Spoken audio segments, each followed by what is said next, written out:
Hi again. Hello, Nestor. This is a recorded episode, so I'll just throw the disclaimer out there. That's why the hi again. But how are you? Still doing well?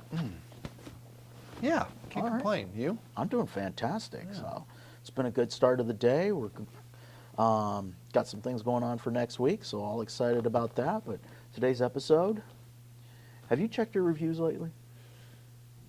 Boy, I wasn't ready for that question.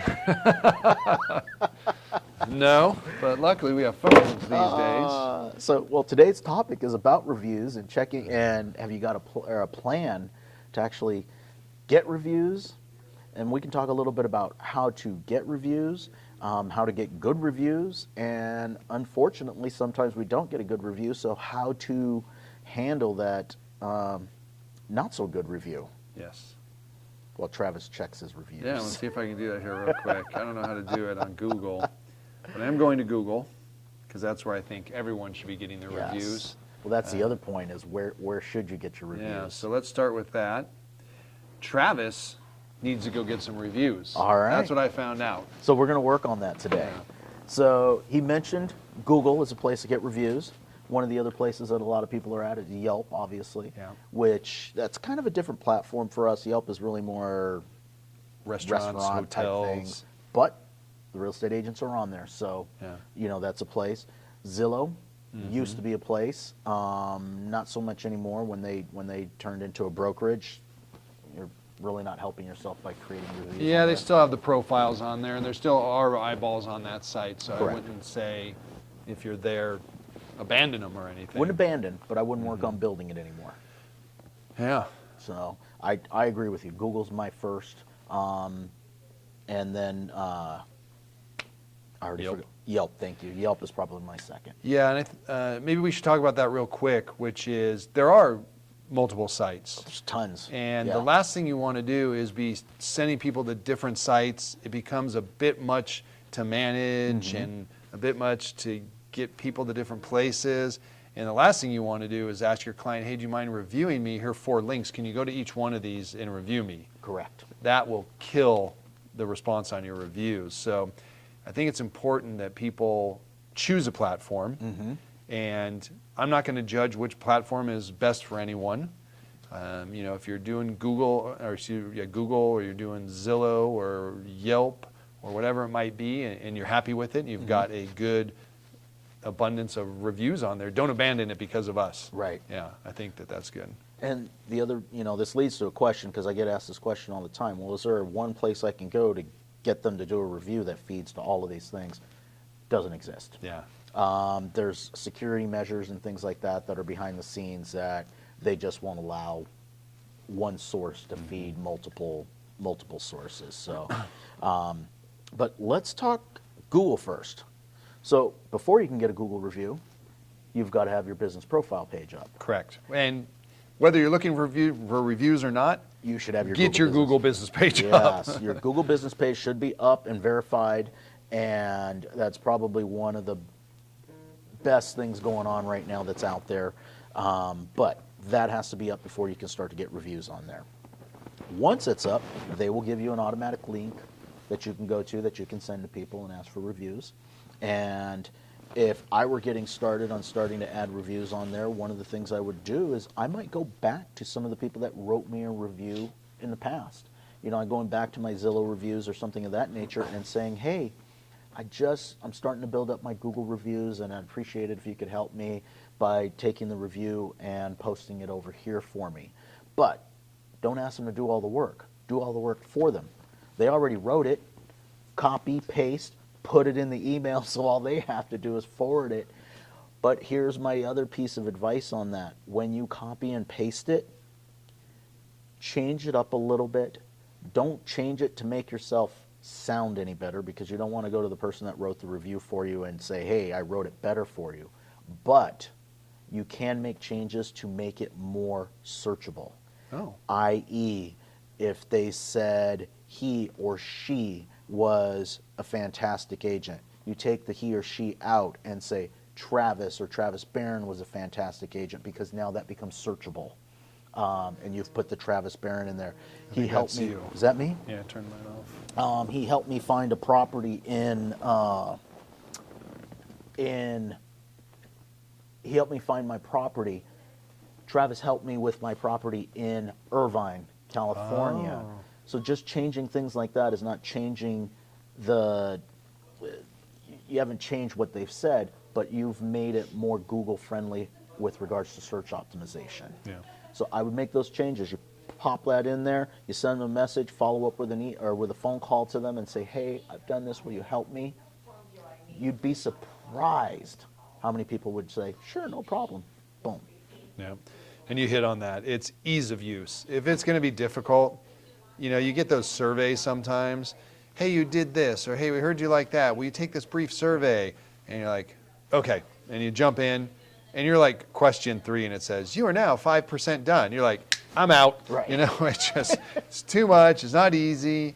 When you can say, hey, I'm looking to build my business, whatever, blah, blah, blah. Here's the link. I'd really appreciate if you can go on there and just say a quick word about working with me. Absolutely. I'd appreciate it. That's really going to multiply the number of people that are willing to do it. Absolutely. So, another one, know what you're getting into before you get into it. So, I've shared this before.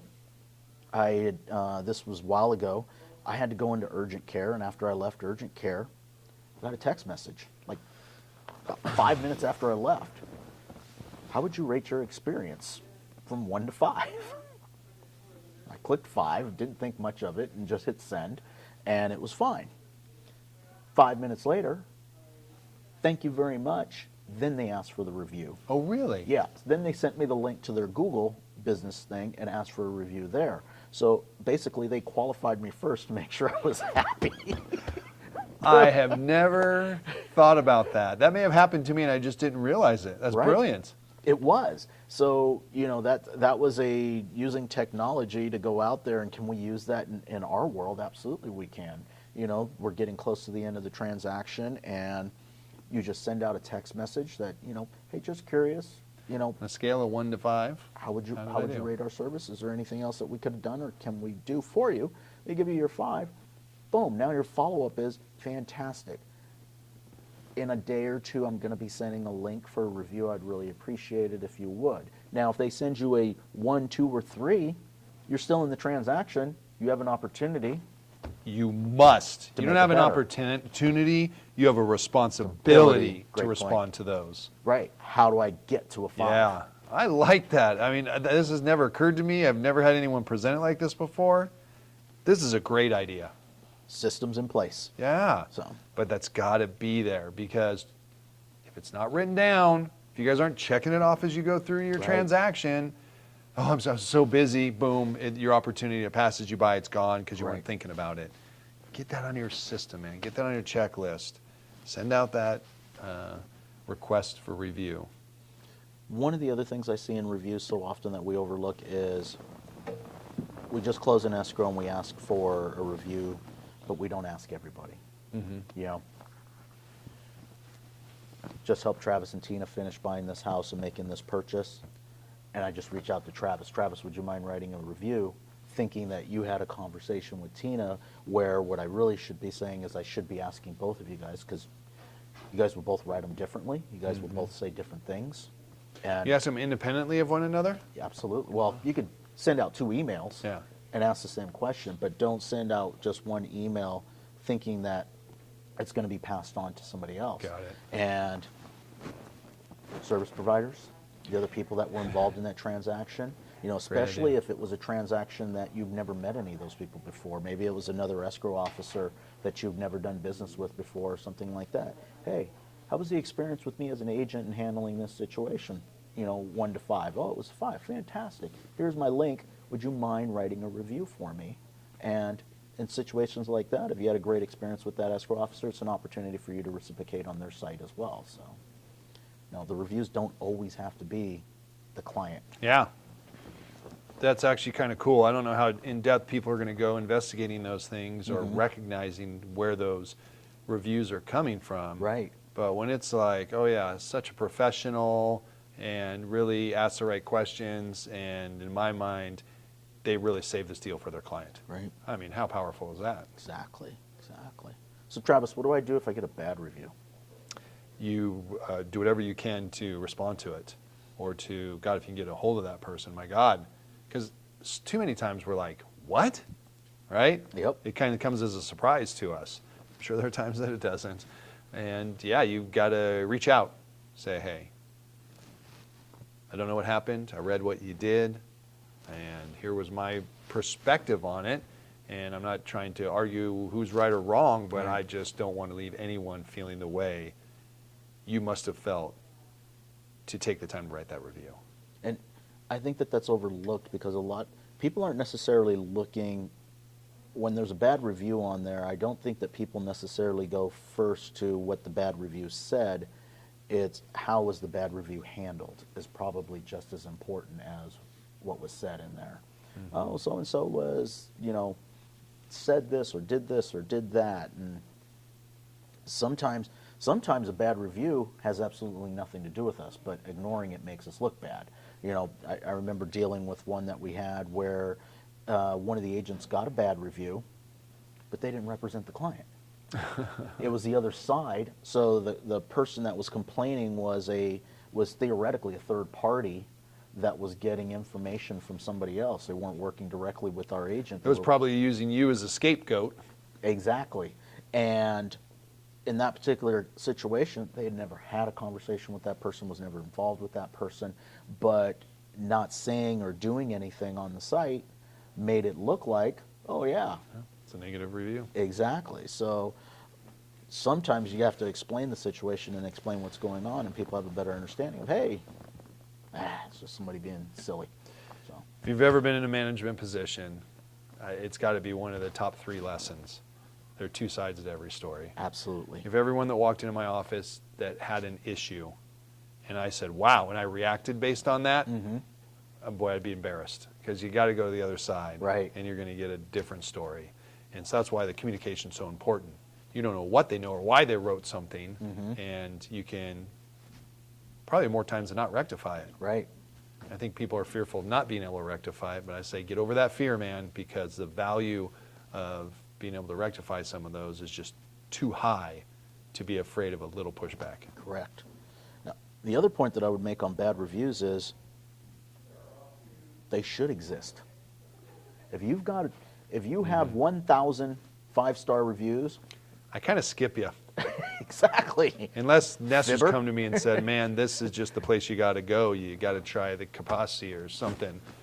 Then I'll be like, okay. Right. But I'd rather, everybody's got an issue. There should be a 4 or 3 or something that's in there if you've got. Or have you ever gone in and been like, I go in and I want to see, like I push some of the reviews out of the way to get down to some of those 3s and 4s. Correct.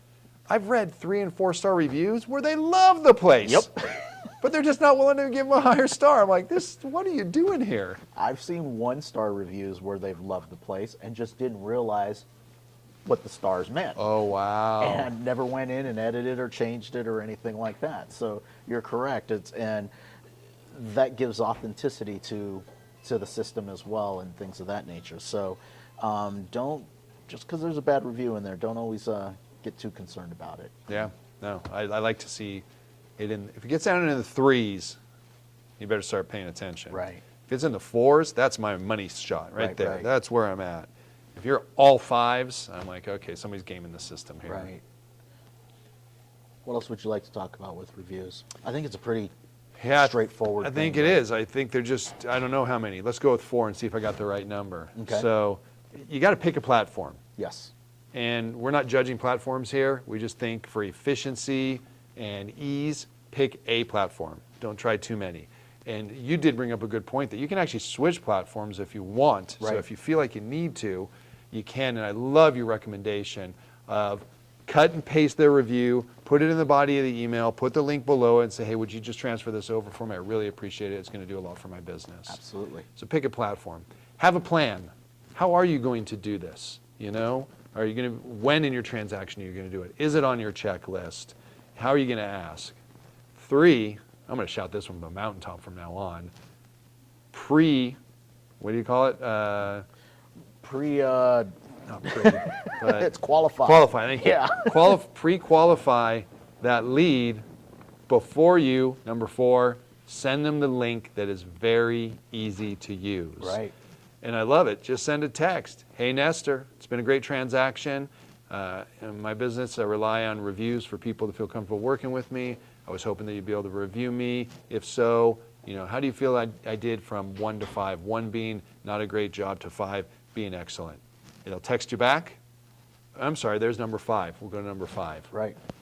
Respond to all reviews. Thank you for your review. It was a pleasure doing business with you. Hey, I see that you gave me less than a stellar review. I just want to follow up and see what I can do to do better next time, or if there was something maybe that there was a misunderstanding. Right. 5-point plan. Exactly. And to your point, you will hear the answer, I just don't give 5s. Yeah. I've seen it. I just don't give 5s. So I wonder if you can make a joke of that, like respond to the review and say, hey, Richard, I know you're not a big 5-star person, but thanks for the 4. Or, I don't know, something that's kind of humorous about it that helps people understand. So in closing, once you get these reviews, what do we do with them? Thank you. I was actually thinking of that, and we didn't bring it up. Well, obviously they're going to be on the internet everywhere, so you're going to want to be pointing to them. You're going to make sure they're searchable and everything else. But when you're out there presenting to people, you need to have these in your presentation. One of the things I liked best that I've heard is when I got in the business, it's like, here's my testimonial page, right? Mm-hmm. Here are the clients I worked with, and you say who they are and all this, and references available upon request. I think it's better to take the good ones and sprinkle them throughout your presentation. Yep. So if you still have that paper presentation as you're going through, there's a review that's in there. Or if you're flipping through a digital one that you take, Right. whatever. Your review is in there. One of the other things is those are great social media posts at some point. Taking Yes. somebody's review, whether they filmed it for you on video or whether you're just Hold your sold sign. Yeah, that copy paste thing, and just posting in what they said about you. These are all different ways that you can use this to help as an asset for your business moving forward. But most important, get the reviews because they're searchable now. They show up. If you put somebody's name in there, one of the first things that come up, Yelp comes up fairly, it's Facebook comes up, Yelp comes up, Instagram comes up, LinkedIn comes up. Well, guess what? All of those sites all have the ability to get reviews. So you want to make sure that it's showing up somewhere so that when they do click on something, they see some type of rating. Yeah. So, all right. Very good. I think that pretty much covers it. Absolutely. Happy Thursday. Yep. And until next time. Yeah. Have a great weekend and go get those reviews. All right. Thank you, guys.